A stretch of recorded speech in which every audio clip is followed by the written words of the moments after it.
Few things in fishing are more frustrating than knowing fish are there but getting no bites. Bluegill, bass, or catfish may be feeding nearby, yet your float never moves.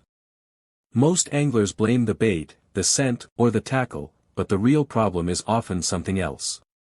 In many muddy ponds and silty lakes, a regular worm sinks into the soft bottom after the cast, disappearing into the muck where fish can barely see it.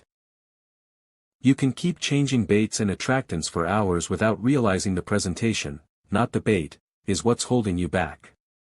There's a simple trick that many experienced anglers know, but few beginners ever hear about. All you need is a standard medical syringe and a tiny amount of air.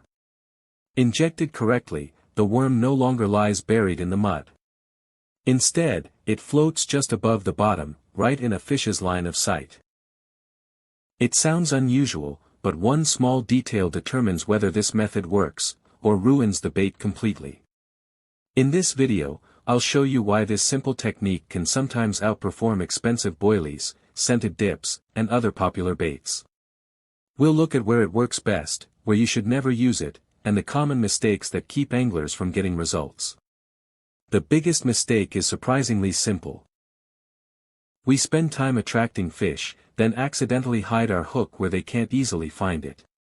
On a hard bottom this rarely matters, but over soft silt it can make all the difference. When the bites stop, many anglers immediately switch scents, flavors, or baits. But fish don't just need bait that smells good, they need to find it quickly and pick it up with ease. If every cast brings back a worm covered in mud and debris, don't rush to change your bait. First, change how it's presented. Sometimes lifting a worm just an inch or two above the bottom is enough to completely change the action, and that's exactly why this simple syringe trick works so well. There's no magic here, just simple physics. A tiny amount of air inside the worm slightly increases its buoyancy without changing its weight very much. Instead of sinking into soft mud, the bait stays just above the bottom, where fish can see it much more easily. This works especially well with large nightcrawlers. Without air, they quickly disappear into the silt.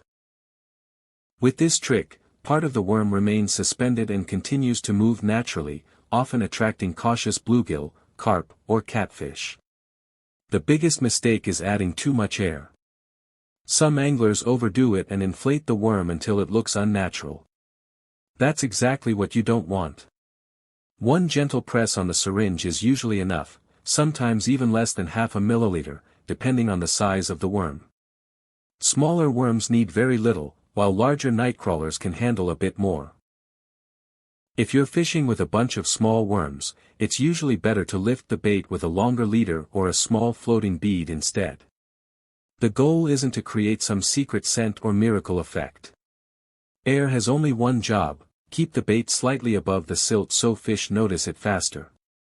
Sometimes those extra couple of inches make all the difference. Have you ever fished a spot that looked perfect, saw fish activity everywhere, but reeled in your worm completely covered in black mud? Let me know in the comments. One thing to remember, this isn't a universal trick. Anyone claiming it works everywhere is oversimplifying. It performs best in old ponds, weedy lakes, quiet coves, and other areas with soft muddy bottoms where the sinker settles into the silt. It's especially effective from late spring through early fall, when fish spend most of their time feeding close to the bottom. In these conditions, this simple technique can make a surprising difference. Fish like carp often don't grab a bait right away. They approach carefully, inspect it, and only then decide to bite. When a worm is suspended just above the silt and still moves naturally, strikes become much more confident. Sometimes the float doesn't dive under immediately, it may tremble slightly, tip on its side, or slowly slide away.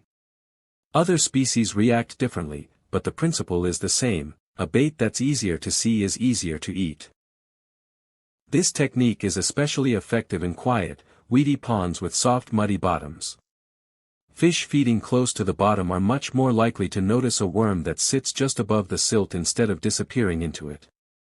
On natural lakes and ponds, this simple presentation can even outperform expensive artificial baits.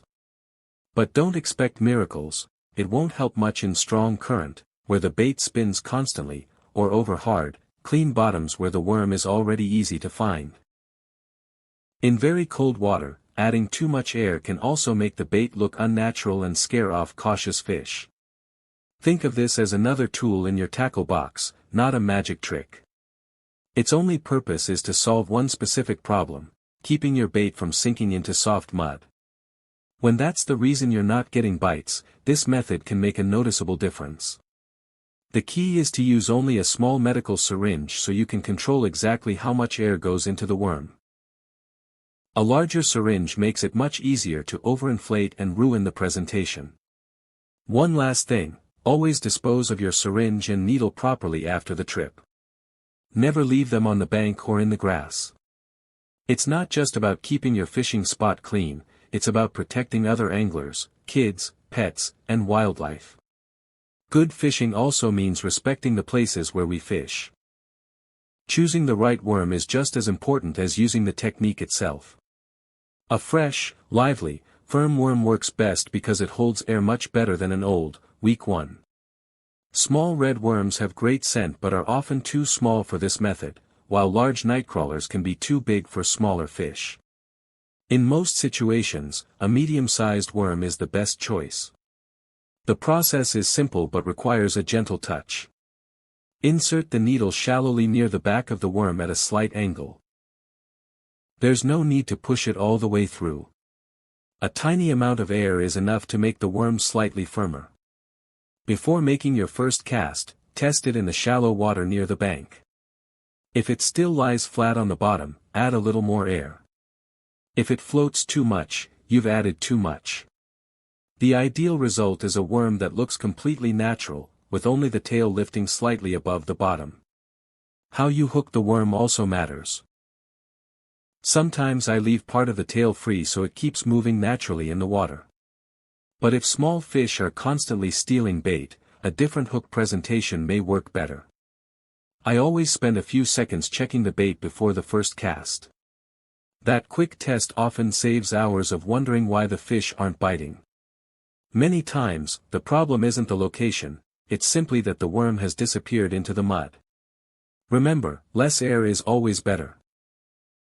The worm should look natural and hover only slightly above the bottom. But even a perfectly prepared worm won't help if the rest of your rig isn't balanced. A hook that's too heavy, a thick leader, or a sinker position too close to the bait can keep it from lifting at all. For soft, silty bottoms, use a lightweight hook, a thinner leader, and a sensitive float. If you're fishing with a bottom rig or feeder setup, a slightly longer leader often helps the worm stay suspended where fish can easily find it. There's an easy way to see if your setup is working. After making a cast, wait about a minute, then slowly drag your rig a short distance. If the hook comes back covered in mud and weeds, your bait is still sinking into the silt. If the worm stays relatively clean, you've got the presentation right. Another common mistake is overfeeding the spot. On soft bottoms, heavy ground bait sinks into the mud, taking your hook with it. In many cases, a precise presentation is far more important than dumping in lots of bait. From my experience, this is especially true when targeting fish that feed carefully along the bottom. They don't stay in one place for long, they move in, inspect the area, grab a few bites, and keep going. That's why a bait that's easy to see often outperforms a large pile of ground bait. Just remember, air inside the worm isn't magic. It only works when the rest of your rig is balanced correctly. I learned that lesson years ago on an old, weedy pond in late July. 3 of us arrived just after sunrise.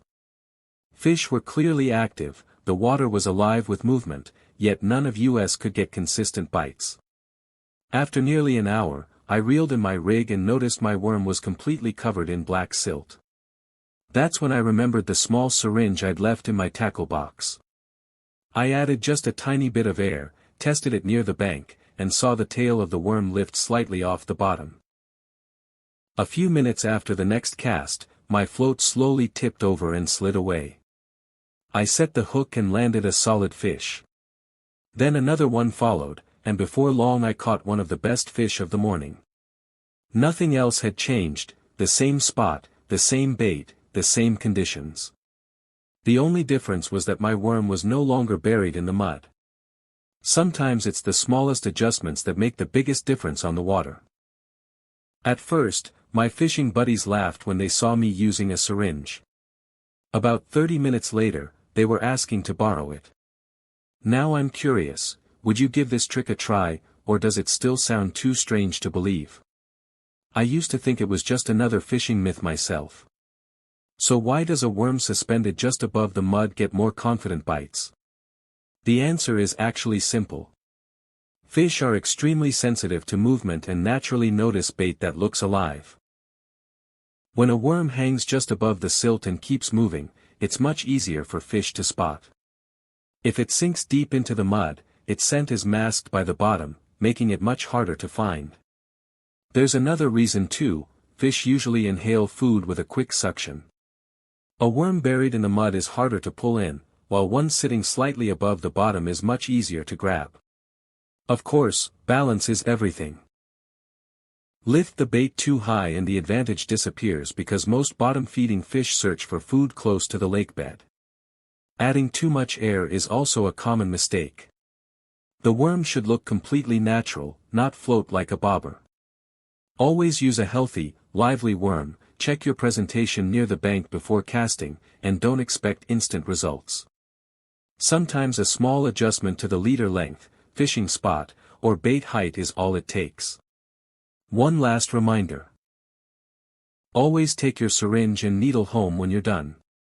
A responsible angler leaves nothing behind except footprints. And here's something else to think about, not every situation calls for this method. There are times when a completely different bait presentation works even better, and that's exactly what we'll cover next. An experienced angler never relies on just one technique. If this syringe trick isn't the right fit, there are plenty of other ways to keep your bait above the silt, a small floating bead, a longer leader, or simply adjusting your depth. What I like about this method is that it lifts the worm without changing its natural appearance. Fish still see a real, lively worm instead of foam or plastic, and that's often what makes the difference. Whenever I arrive at a new spot, the first thing I do is check the bottom. If my sinker comes back covered in mud or weeds, I know I need a different presentation. I adjust the depth, use a lightweight hook, add just a tiny amount of air to a healthy worm, and always test it in the shallow water before making a full cast.